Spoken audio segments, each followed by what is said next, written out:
But actually, you know what? That's great because I forgot the other topic that I wanted to discuss, but you brought up something else that I want to bring up, which is that no relationship is 50-50.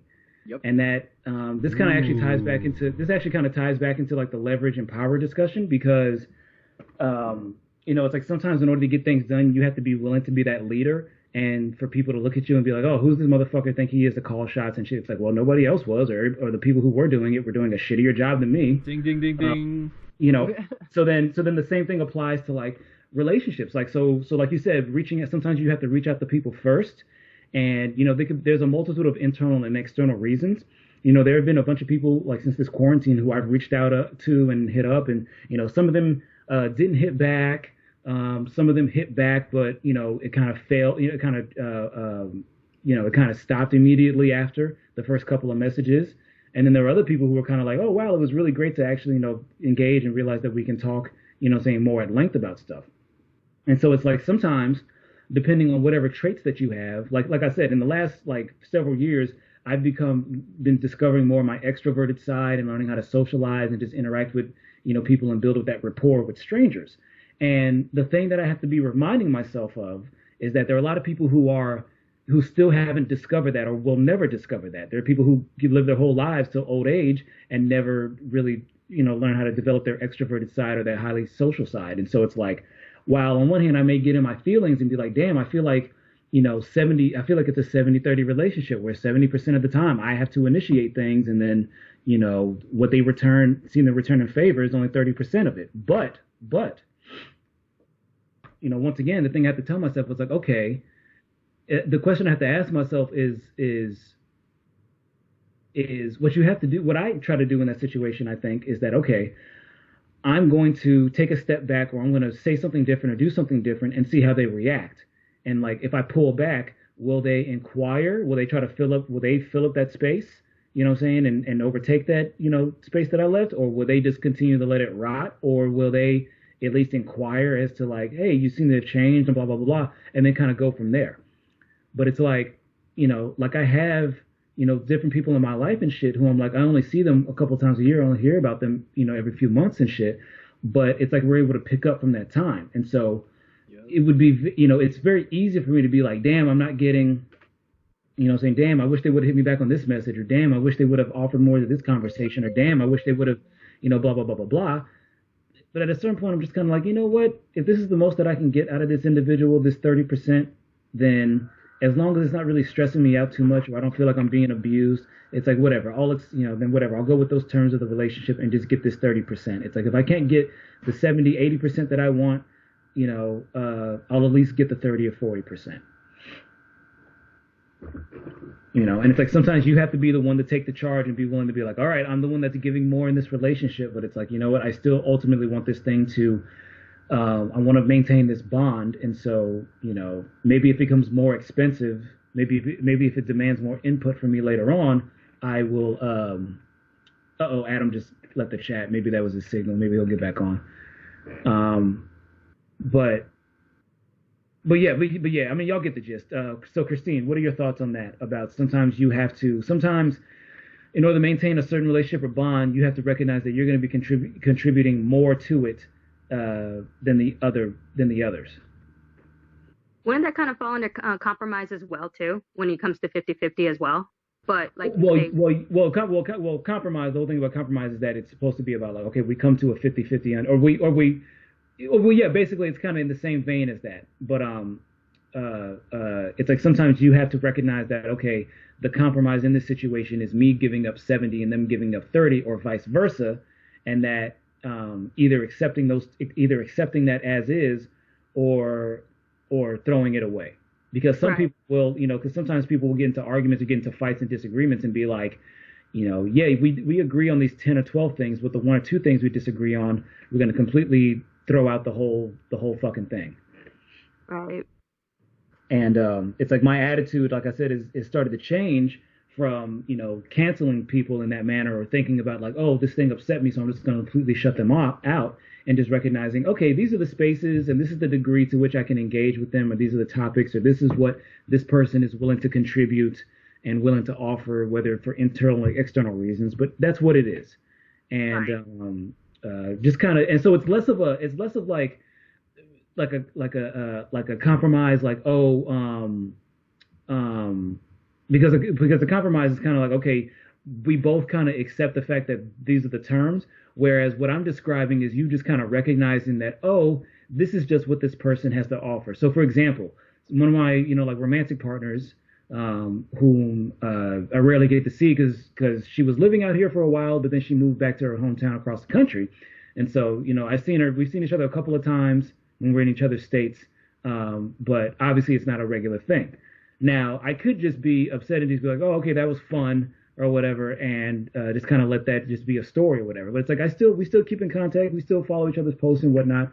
And if we're still single and happen to see each other again, then shit will be popping. But it's just like, I don't have to stress about it. I'm not tripping over it. So it's like just recognizing that, okay, I'm only going to be able to get this much out of out of this bond, but that I still want to maintain that bond, even if that's the most I can get out of it. So what are your so about so your thoughts on that?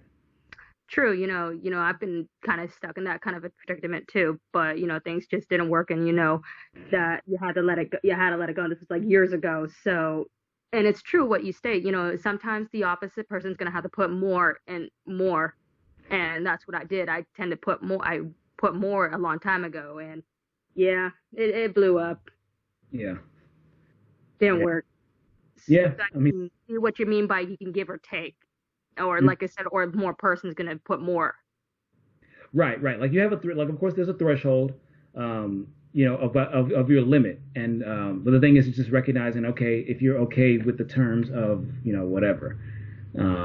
I just hit up Adam. Hopefully he'll maybe it's just his internet connection. Maybe he had to go to the bathroom again, but hopefully he gets back on the chat. But Dylan, your thoughts on that, on relationships or not, and not just like romantic relationships, but just the bonds that we have with other people in general are not 50-50. Well, what you're talking about was 100% the entirety of my 20s. Like Right. everything that you just described. And so like when I started out, like as 18-year-old Dylan, I I saw my philosophy was like if I shake your hand and I learn your name, I consider you a friend. I was like really really idealistic, and I made the mistake of thinking that everyone would give the same amount to any sort of relationship that I was giving. And long story short, I agree with both philosophies that it is 100% okay to just cut somebody out completely if they're just not bringing any sort of like positive contribution to your life. And I think the older I get, basically what you were saying, Brandon, is that to expect, as sad as this sounds, to be okay with expecting less from people. Like Yeah, I know basically. that sounds fucked up, but like it's healthier, and you basically have to like have these mental thresholds for people. Hmm. And the I think where things get really really messy is finding out where those are.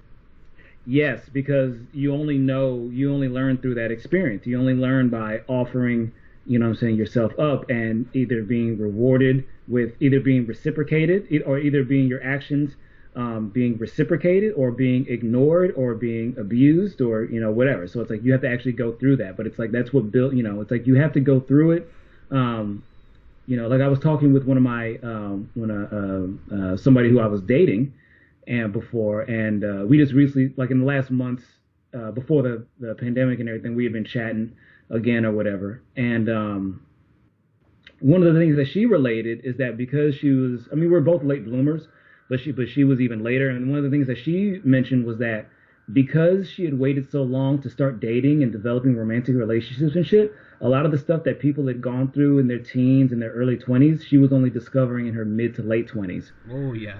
And it's so the thing is that like yeah, maybe it was kind of maybe there's always a trade-off. So yeah, there's benefits to not getting tied down with that shit and the stuff that romantic relationships can entail during that time in our lives.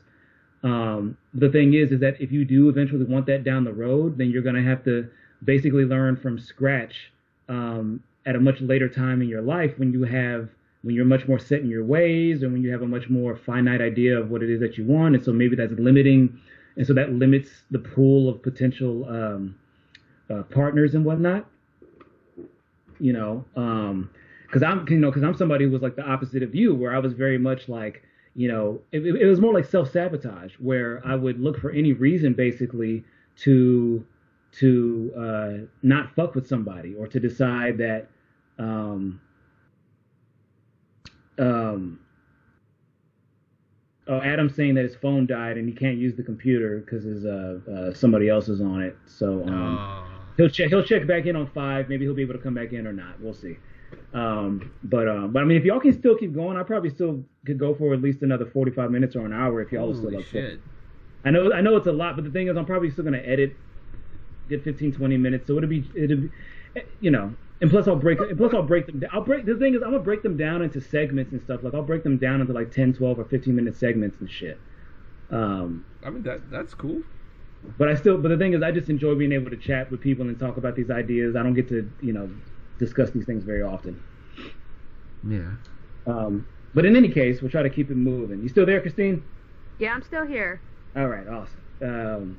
But yeah, it's like me. I kind of had the opposite, where like I would self-sabotage and look for any reason to kind of like, fuck this job, and just walk away, or drop a class, or just walk away from interacting with somebody, and just kind of let myself just sit in that immediate emotional response of, oh well, fuck it. That's done, and not do that. And some people, I've been able to repatch those bridges with, and rebuild those bridges. But it's like, looking back, I'm just like, God damn, like I threw away so many bonds and relationships and shit for no good reason, or walked away from shit, for no good reason. And it's like, yeah, on one hand, it was good to learn to do that. It's good to be able to have those traits and be able to learn when it's, when you're not being satisfied, and you're doing things on terms that aren't, you don't want. But then it's like, after a while, you have to start to recognize, okay, how much of this is just me just being an asshole and just being demanding, or not really having a lot of perspective and experience, or not being able to see things outside my own perspective. And so like now, from like my mid-20s onwards, has kind of been like the opposite of like, kind of do more of just accepting the fact that, what, some people can only give so much, and just learning to accept that and not get so mired in my own feelings about it. I mean that sounds like that was the defense mechanism for you anyway, Mm-hmm. Prevented you from getting too invested in too much.